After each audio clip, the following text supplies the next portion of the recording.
नमस्कार, स्वागत है आप सभी का इस वीडियो में, जहां आप जानेंगे हैदराबाद के निजाम की रियासत से जुड़ी खास बातें।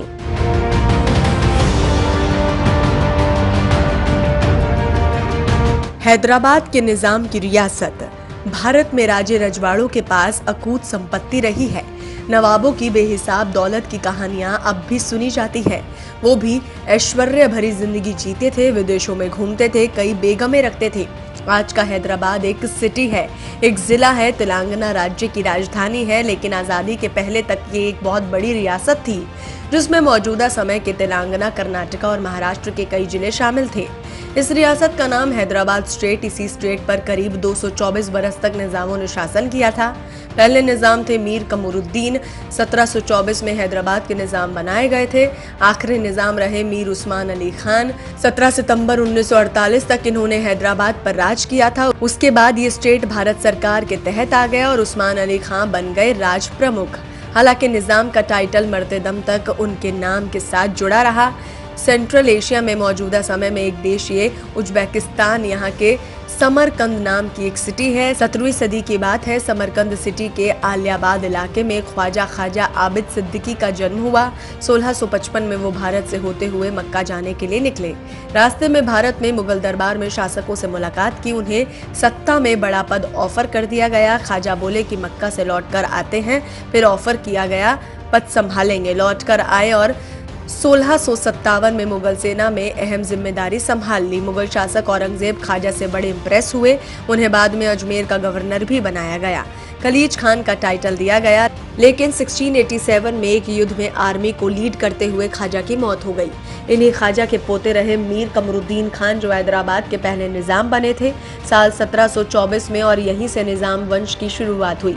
हालांकि निजाम बनने के पहले मीर कमरुद्दीन को हैदराबाद स्टेट में वायसराय बनाया गया था। औरंगजेब की मौत के बाद मुगल सत्ता की पकड़ हैदराबाद में कमजोर होती गई और धीरे धीरे निजाम अपने दम पर इस स्टेट में शासन करने लगा।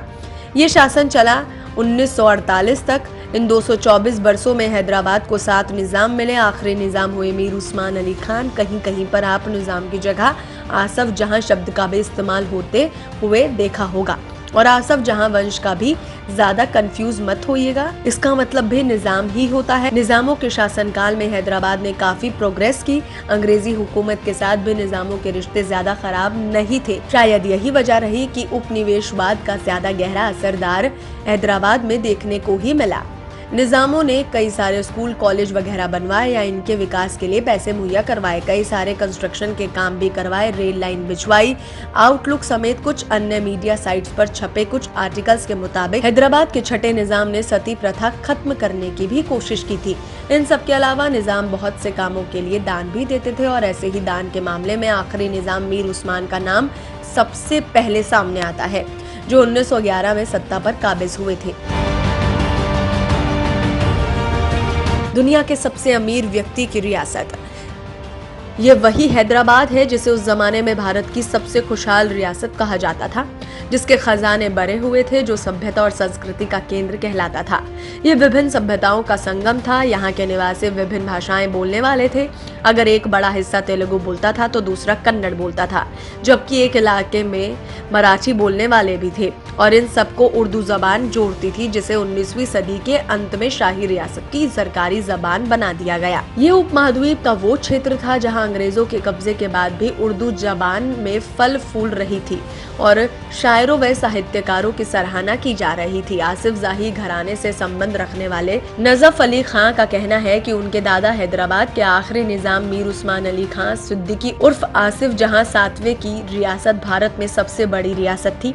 वो कहते हैं कि उनके दादा ने 37 साल तक बिना किसी जातिगत और धार्मिक भेदभाव के रियासत पर हुकूमत की। निजाम हैदराबाद के नाम से मशहूर उस्मान अली खान अपने जमाने में दुनिया के सबसे अमीर व्यक्ति थे, जिनकी दौलत का अनुमान लगभग 250 अरब अमेरिकी डॉलर लगाया जाता है। उनके पास सोने और आभूषणों का व्यापक खजाना और बड़ा भंडार था, जिसमें 20 करोड़ अमेरिकी डॉलर की कीमत थी। 185 कैरेट का जैकब हीरा भी था। जिसे वो पेपर वेट के तौर पर इस्तेमाल करते थे। वैसे इसी साल 2 अक्टूबर को हैदराबाद के वारसियों और भारत के हक में 3.5 करोड़ पाउंड की बड़ी रकम का फैसला हुआ है, जो कि हैदराबाद के भारत में शामिल किए जाने से पहले ब्रिटेन में पाकिस्तानी हाई कमिश्नर के बैंक खाते में ट्रांसफर कर दी गई थी और उस समय से वो वहीं जमा थी, जबकि उसके संबंध में मुकदमे चल रहे थे। कहां-कहां डोनेशन दिया। 7वें और आखिरी निजाम मीर उस्मान शिक्षा के क्षेत्र को मजबूती देने पर जोर देते थे। उनके बजट का करीब 11% हिस्सा शिक्षा पर खर्च होता था। कई सारे शैक्षणिक संस्थानों में मोटी मोटी रकम डोनेट भी की जाती थी। BHU में डोनेशन दिया गया। TUI के रिपोर्ट के मुताबिक 1939 में निजाम ने बनारस हिंदू यूनिवर्सिटी को भी 1 लाख रुपए डोनेट किए थे। आज उस 1 लाख की कीमत करीब 5 करोड़ रुपए है। निजाम ने एक फरमान जारी किया था। अपने राजकोट से फंड जारी करने का फरमान अलीगढ़ मुस्लिम यूनिवर्सिटी यानी कि AMU, यहाँ भी निजाम के दान का पैसा लगा है। TUI की रिपोर्ट के मुताबिक निजाम मीर उस्मान के पोते नजफ खान ने एक बातचीत में ये भी बताया था कि निजाम ने AMU में 50,000 रुपए डोनेट किए थे। नजफ ने कहा था, ये भी कहा जाता है कि निजाम उस्मान ने कई हिंदू मंदिरों की मरम्मत और रखरखाव के लिए भी भारी भरकम राशि दी थी। TOI के आर्टिकल के मुताबिक नजफ ने अपनी बातचीत में आगे कहा था कि निजाम ने कम से कम 20 मंदिरों की मरम्मत, उनके रखरखाव, मेंटेनेंस के लिए दान दिया था। न केवल BHU और AMU बल्कि देश और विदेश के बाहर की कई सारी यूनिवर्सिटीज में भी उन्होंने डोनेट किया था। निजाम ने Shanti Niketan, Shivaji Vidyapeeth, lady Hardinge medical college, red cross और अमृतसर के गोल्डन टेम्पल के लिए भी पैसे दिए थे।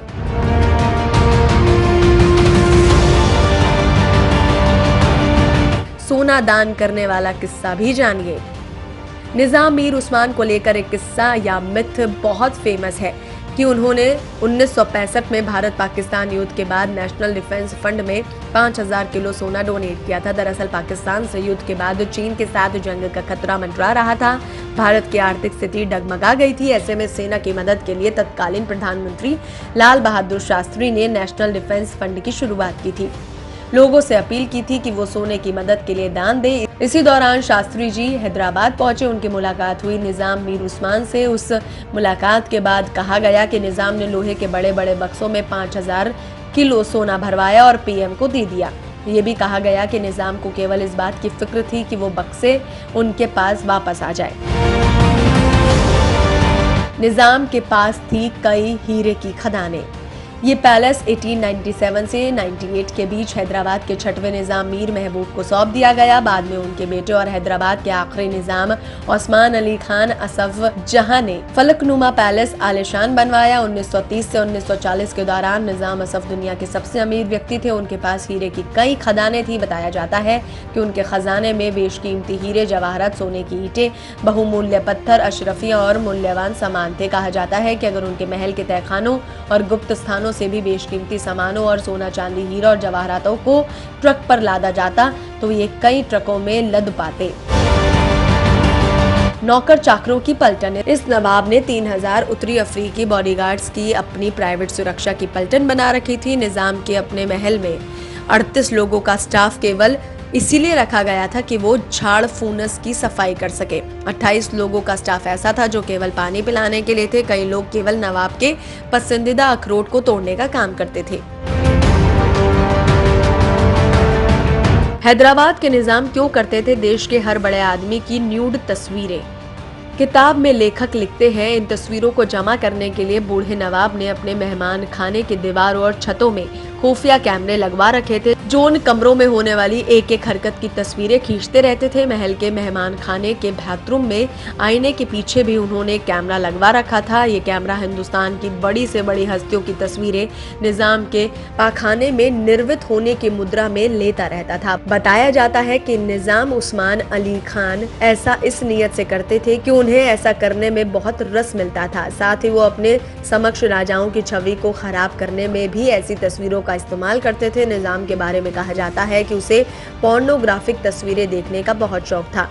उसने अपने महल और मेहमानों के कमरे में छिपे हुए कैमरे लगा रखे थे, जिससे वो सेक्स को देखने का काम करते थे। निजाम के पास पोर्नो पिक्चर्स का बहुत बड़ा कलेक्शन था। नवाब ने कई शादियां की, जिसमें उसकी 86 रखेले थी, जिससे 100 से ज्यादा बेटे थे।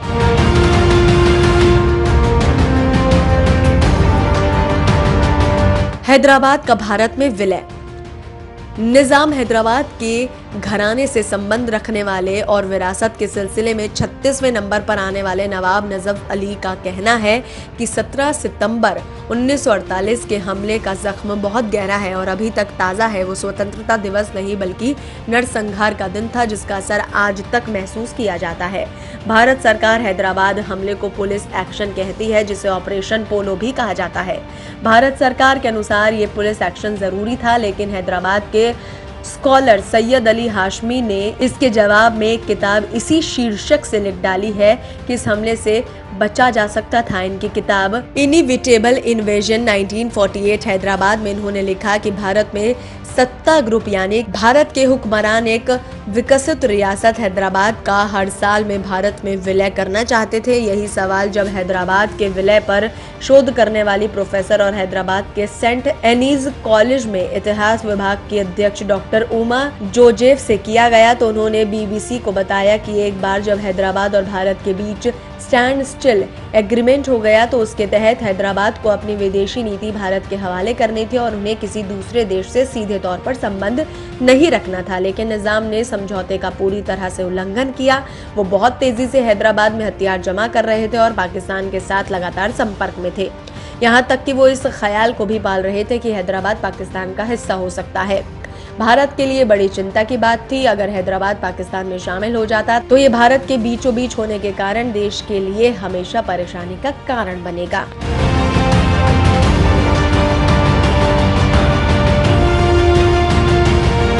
ऑपरेशन पोलो।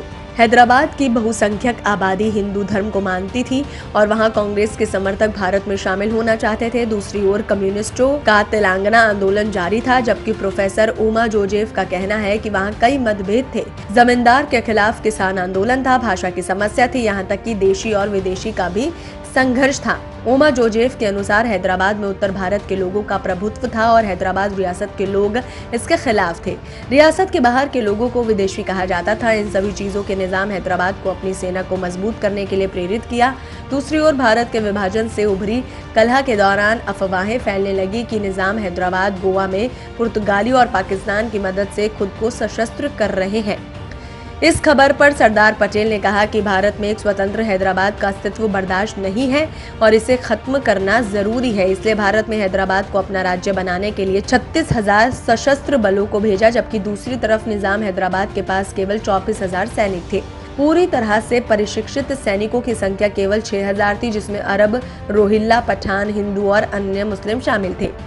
कहा जाता है कि रियासत के पास लगभग 2 लाख रजाकार थे जिनकी कमान कासिम रिजवी के हाथ में थी। इनकी सटीक संख्या के बारे में ठीक ठाक कुछ नहीं कहा जा सकता क्योंकि ये सभी अपरिचित लोग थे जो निजाम हैदराबाद से वफादारी दिखा रहे थे। भारतीय सेना ने दक्षिणी कमान के commander lieutenant general N Goddard की कमान में हैदराबाद के खिलाफ विभिन्न दिशाओं से मोर्चे खोल दिए। पश्चिम में उनका रुख विजयवाड़ा की ओर था तथा पूर्व शोलापुर पर केंद्रित थे। 13 सितंबर 1948 को हैदराबाद पर जो हमला किया गया वो केवल 5 दिनों में समाप्त हो गया। 18 सितंबर को निजाम के commander in chief Syed Ahmed El Edroos ने औपचारिक रूप से आत्मसमर्पण कर दिया।